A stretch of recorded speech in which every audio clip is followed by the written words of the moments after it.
आज हम लोग स्टार्ट करेंगे PQRS, ठीक है। तो बेसिकली मैं बात करूं सेंटेंस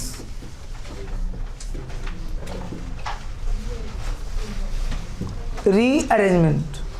सेंटेंस रीअरेंजमेंट की बात करें बच्चे, इसको लोग जंबल्ड भी कहते हैं। जंबल्ड बेसिकली जो नाम इसका था वो पुराना नाम है, क्योंकि जंबल्ड जो वर्ड है ये सेंटेंस को रीअरेंजमेंट को ही बेसिकली कहते हैं।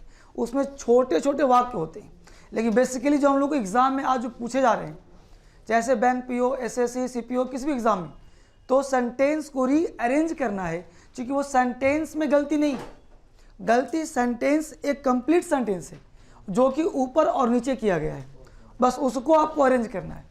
सेंटेंस में कहीं गलती नहीं है ना। तो सेंटेंस बिल्कुल अरेंज है। आपको 2, 4, 5, 10 सेंटेंस देंगे, उसको आपको एक सिस्टम से एक स्टोरी बेस्ड पे अरेंज करना है। बेसिकली बात किया जाए तो सेंटेंस रीअरेंजमेंट ये ऑप्शन में PQRS के रूप में पूछा जाता है। क्लियर। पहले ये जानते हैं कि किस एग्जाम के लिए इंपॉर्टेंट है और कितने नंबर के पूछे जाते हैं।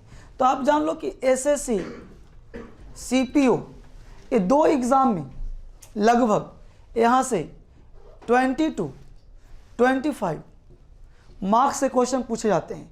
20 to 25 अभी मैं आपको दिखा रहा हूँ जो कि CDS में। अब बात करो CDS के एग्ज़ाम में, CDS के एग्ज़ाम में, तो CDS में अभी पूछा है इससे लगभग 50 क्वेश्चंस। तो 50 क्वेश्चन बहुत है। अब 50 क्वेश्चन अगर मान लो सिर्फ PQRS से पूछ रहा है तो गजब बात है भाई, है ना। तो इस तरह से क्वेश्चंस बहुत पूछे जाते हैं।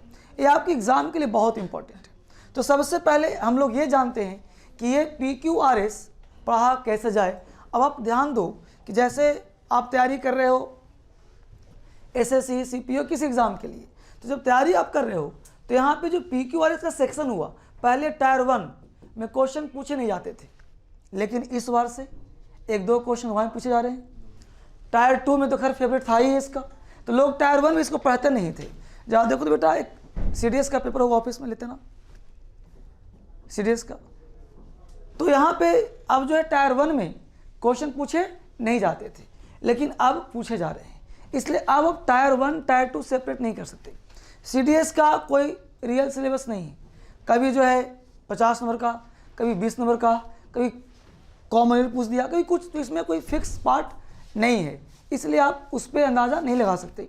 इस बार 50 पूछा है, हो सकता है कि अगली बार 30 पूछ दे, तो ये कहना मुश्किल होगा, ठीक है। तो हम लोग इसमें डिटेल काम करेंगे। तो अब आने वाले ट्रेंड के अनुसार सिर्फ ग्रामर पढ़ करके आप बेहतर नहीं कर सकते, इसलिए हमने स्टार्ट करा है आपको कि ताकि फ्राइडे के दिन, हर फ्राइडे आप एक्स्ट्रा क्लास करो और हर फ्राइडे दिन आप एक्स्ट्रा काम करो, ताकि आप एग्ज़ाम में नंबर बेहतर ला सको। क्लियर। सिर्फ हर दिन ग्रामर, वही नाउन, वही प्रोनाउन, वही चीज़। हमने बहुत बच्चों को देखा है कि नाउन का क्लास किए जा रहा है, नाउन खत्म हो गया, उससे नाउन का क्वेश्चन बन नहीं रहा, PQRS क्या बनेगा, समझ रहे हो।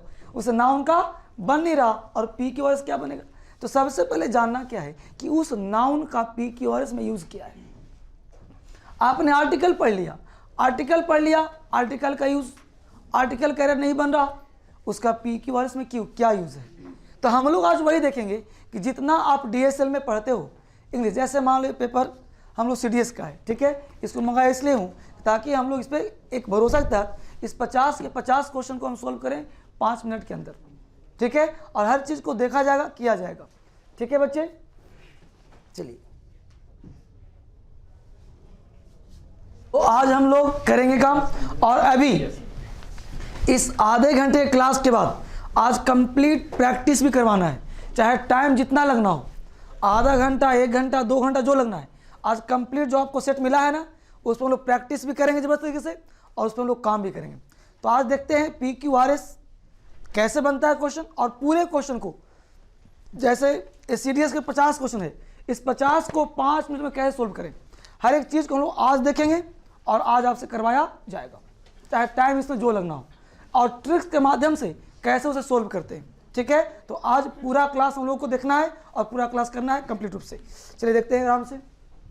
तो यहाँ बात करें PQRS के बारे में, जानने का प्रयास। सबसे पहले कुछ हम लोग एक आइडिया और बेस बता दूं कि इसको पढ़ने के लिए कौन कौन से टॉपिक्स आपको घर पे पढ़ना होगा, मेहनत करना होगा। यहाँ तो मैं आपको क्वेश्चन सॉल्व करवा दूंगा, सारे क्वेश्चन जितने भी SSC है CPO सब करवा दूंगा सॉल्व, बट आपको अपने स्तर पे सॉल्व करना है, क्योंकि परीक्षा हॉल में मैं नहीं रहूँगा ना, आपको करना है। तो आप कैसे करोगे, उसके लिए कौन कौन से टॉपिक्स आपको आने चाहिए, तो टॉपिक्स के नाम लिख लें जो आपको पढ़ना है। पहला ज्ञान क्या क्या चाहिए टॉपिक्स में, तो पहला चैप्टर है सब्जेक्ट। आपको सब्जेक्ट आना चाहिए, सब्जेक्ट क्या होता है, रियल का यूज, सब्जेक्ट, ऑब्जेक्ट, आपको सब्जेक्ट आना चाहिए, object, verb, complement, complement, clause, clause, tense, tense, voice, narration, voice narration, conjunction, voice narration conjunction, preposition and articles, and article. तो ये चैप्टर आपको पढ़ना है, ये चैप्टर का ज्ञान आपको होना चाहिए। वैसे तो पूरे ग्रामर कैटेगरी से नॉलेज, लेकिन ये चैप्टर मुख्य रूप से जैसे हमने बचा क्या दिया, एडवर्ब, एडजेक्टिव सब बता दिया आपको। ठीक है, आगे देखते हैं। यहाँ पे हमने बात करा सेंटेंस रीअरेंजमेंट। अब सबसे पहले हम लोग पढ़ेंगे क्या, ट्रिक्स, उसके बाद पढ़ेंगे मेथड्स। तो पहले आप हेडिंग बनाइए ट्रिक्स, ट्रिक्स, ट्रिक्स। तो सेंटेंस रीअरेंजमेंट का ट्रिक्स क्या है बच्चे, ट्रिक्स क्या है, तो सबसे पहले जानते हैं होता क्या है, देखते हैं। मान लो कि आपको कोई नॉलेज है नहीं, होता क्या है। बहुत सारे वीडियो बच्चे ये सोच रहे होंगे PQS होता क्या है, रीअरेंजमेंट होता क्या है। जैसे मान लो जो बच्चा तैयारी करता है UPSC का और उसको पता नहीं कि क्या होता है, लेकिन पढ़ना सबको चाहिए, इससे आपका IQ बढ़ेगा, रीजनिंग बढ़ेगा। कैसे देखते हैं बोर्ड पे, जैसे मान लो एक लाइन दिया पहला, फिर P दिया, Q, R, S और 6 लाइन दिया फिक्स। इसमें कुछ वर्ड लिखे होते हैं, सेंटेंसेस होते हैं, राइट। अब पहला लाइन और छठा लाइन ये फिक्स है, आपको बीच वाला जो PQRS है ना, इसी को अरेंज करना है, इसलिए इसका नाम भी पड़ा है PQRS। अब यहाँ मान लो ऑप्शन A दिया, और ऑप्शन A में मैं अभी रैंडमली लिख रहा हूँ, ठीक है, रैंडमली कुछ भी ऑप्शन दे रहा हूँ। जैसे A में दिया मैं PSQR, ऑप्शन B में दे दिया हमने SPQR, ऑप्शन C में दे दिया PSQR, ऑप्शन D में दे दिया तो RQ कर देते हैं, RQ, ऑप्शन D में दे दिया SQPR, अलग अलग हो गया सब। अब हमने रैंडमली दे दिया, अब दिया तो रैंडमली, लेकिन जितने भी एग्जाम में तुम्हारे ऑप्शन होंगे देखो गौर से, ऐसे ही होंगे, ठीक है। अब देखो मैं तुम्हें दिखाता हूं ताकि कॉन्फिडेंस बना रहे, ताकि मैं कुछ बोलूं तो तुम ये ना कहो कि सर ने ऑप्शन ऐसा दिया है। देखो मैं यहाँ पे पढ़ रहा हूँ और आंसर दिया हुआ, देखना बच्चे, PSRQ, तुम्हें नहीं दिखेगा, जो बोलो वो सुनो, PSRQ, PS, ठीक है, मिल रहा है। सेम ऑप्शन तुमको मिलेगा किसी में भी, PQSP, PQSR, मतलब तुमको चारों लाइन कभी नहीं मिलेगा, हमेशा यहाँ पे कोई 2 ही 3 तुमको मिलेगा। यानी कि अगर PS है, अब यहाँ ध्यान हमको यह देना है कि पहला लाइन तुमने पढ़ा, समझ आराम से, फर्स्ट लाइन पढ़ा।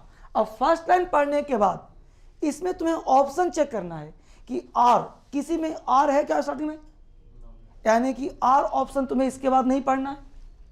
हम लोग करते क्या, समझना आराम से, हम लोग करते ये हैं कि पहले इसको पढ़ते हैं, इसको नहीं पढ़ना है, पहले क्या पढ़ना है, ऑप्शन। इसलिए निकालेगा ट्रिक्स। ट्रिक्स क्या कहता है वो सुनो। सबसे पहले आप इंफॉर्मेशन लो, क्या लो बच्चे, इंफॉर्मेशन। सबसे पहले आप ऑप्शन का इंफॉर्मेशन लीजिए कि कौन सा ऑप्शन मुझे करना है। इंफॉर्मेशन के बाद आप ऑप्शन को एलिमिनेशन कीजिए, एलिमिनेशन, और उसके बाद इन्फरेंस लगाइए, इन्फरेंस, अनुमान लगाइए। कैसे, सबसे पहले हमने कहा कि जो ऑप्शन दिए हुए हैं PSPS, अब सबसे पहले ऑप्शन से इंफॉर्मेशन ले लिया कि भाई इसके बाद मुझे आर नहीं पढ़ना, इसके बाद मुझे पढ़ना क्यू नहीं पढ़ना, पढ़ना का या तो पी या तो एस। क्लियर? अब जब बोर्ड पे ध्यान दो, अगर तुमने ये लाइन पढ़ा, ये लाइन यहाँ से यहाँ तक पढ़ा, इसके पढ़ने के बाद अगर पी वाला ऑप्शन तुमको लग रहा कि यही आंसर होगा, एस तो बिल्कुल हो नहीं सकता, राइट? जबकि पी है, एस है, तो दो ऑप्शन तुम्हारे क्या हो जाएंगे? हट जाएंगे। अगर पहला लाइन पढ़ा, अगर यहाँ पे पीपल वर्ड है तो पीपल हो गया प्लूरल, और पी में एस लगा, पी में लगा है पीपल आर, और बाकी में इज लगा है, तो जाहिर सी बात है पीपल के बाद क्या आएगा बच्चे? आर आएगा। यानी कि तुम्हारा पहले के बाद पी होना बेहद ज़रूरी है, यानी पी ऑप्शन वाला तुम्हारा आंसर होगा, या तो सी होगा या तो ये होगा। कल्पना कर लिया? अगर मान लेते हैं 1% कि तुमने पीपल पढ़ा और पी में तुम्हारा इज था और एस में आर था, एस में आर था, तो भी तुम्हारा दो ऑप्शन हट गया। मतलब हर हाल में आपको अपना बर्डन कम करना है। कैसे? ऑप्शन पढ़ के। अगर आपने ऑप्शन पढ़ा तो दो ऑप्शन ऑटोमेटिक तुम्हारे हट जाएंगे, और जितने भी इसमें ऑप्शन दिए हुए हैं सारे में इसी बेस पे ऑप्शन दिए हुए हैं, 50 का 50। यानी किसी में तुम्हें बहुत रेयर क्वेश्चन होगा जिसमें पी क्यू एस आर तुमको मिलेगा चारों ऑप्शन में, बहुत रेयर होगा, ऐसा नहीं होता कभी। ठीक है? हर हाल में तुमको बर्डन क्या करना है? कम करना है। तो पहला चीज़ क्या है बेटा? इंफॉर्मेशन। यानी आप इंफॉर्मेशन लीजिए, फिर ऑप्शन को क्या करिए? एलिमिनेशन, और फिर क्या करिए? अनुमान कि कौन सा आंसर होगा। यह ट्रिक्स आपने लिख लिया? तो लिखो फटाफट, क्योंकि अभी बहुत सारे टोटल 15 ट्रिक्स हैं, टोटल 15 ट्रिक्स है। ये 15 ट्रिक्स करोगे आपके ऑप्शन बन जाएंगे। ठीक है? ये ट्रिक्स सब पे लागू होगा, इंफॉर्मेशन, एलिमिनेशन, इन्फरेंस। ठीक है बच्चे? अब इसके बाद तुरंत लिखिए, हेडिंग बनाइए कंजंक्शन, इन्फरेंस। अब हेडिंग बनाइए कंजंक्शन,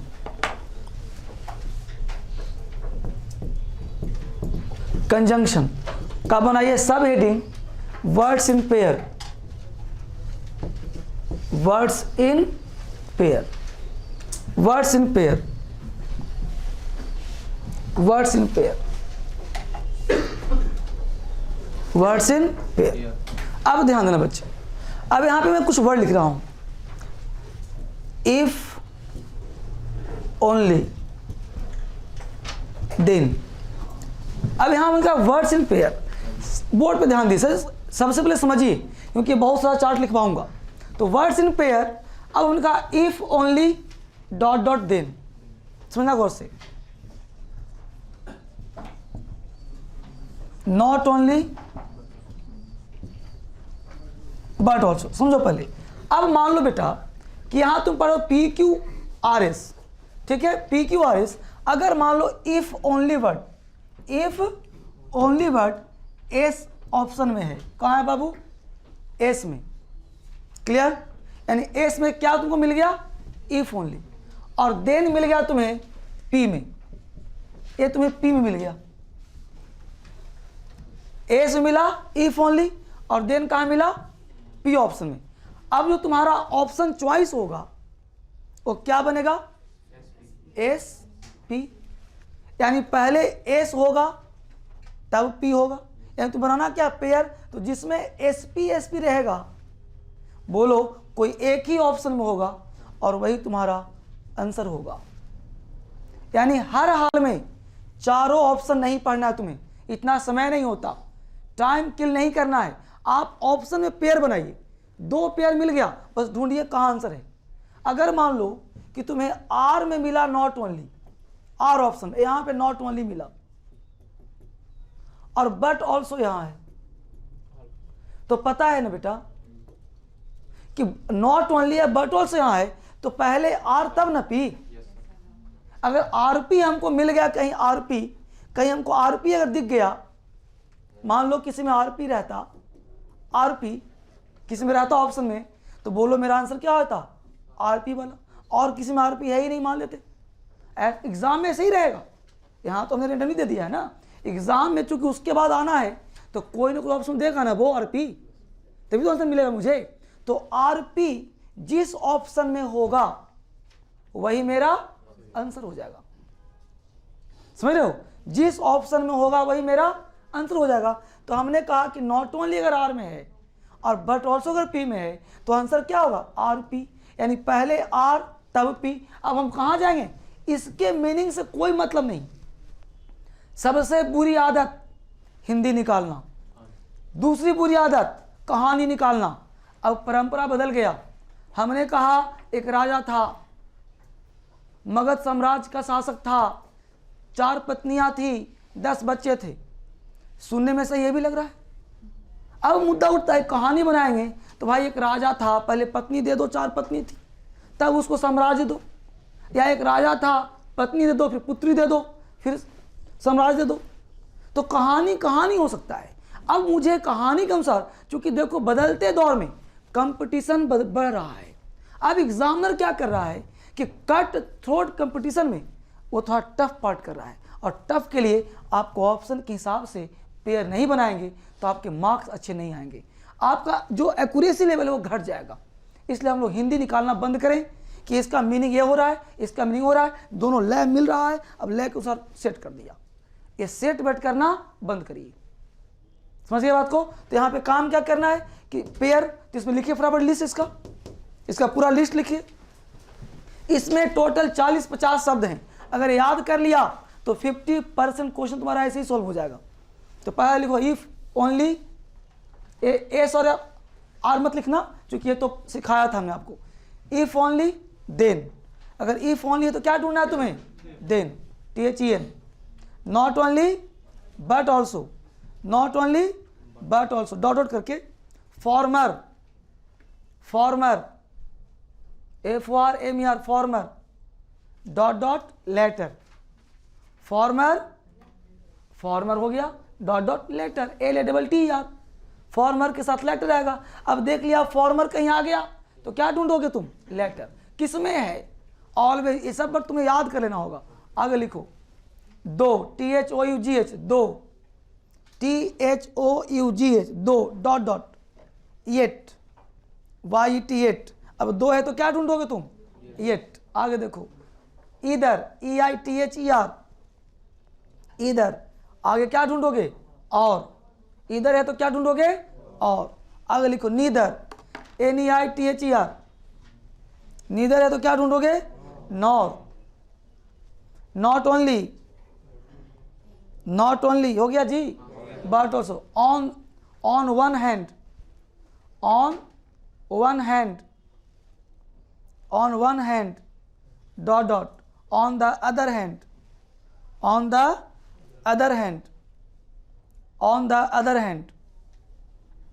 और नीचे एक नोट लिखिए, नोट, NOT, नोट। नोट में लिखिए, यहां लिखिए इससे आगे, इससे आगे, इससे आगे DSL इंग्लिश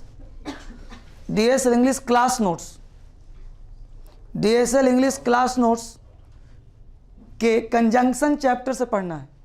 वहाँ हमने 50 का लिस्ट दे दिया हुआ है। DSL English class notes conjunction chapter पढ़ना है। इसको पूरा याद कर लेना है। कंजंक्शन चैप्टर पढ़ना है। जिसने नहीं पढ़ा वो फोटो भी करवा के पढ़ लेना क्योंकि बेहद जरूरी है। उसका हमने अलग से सेपरेट लिस्ट दे दिया है, वहाँ काम करना। ठीक है बच्चे, कोई दिक्कत, आगे बढ़ें।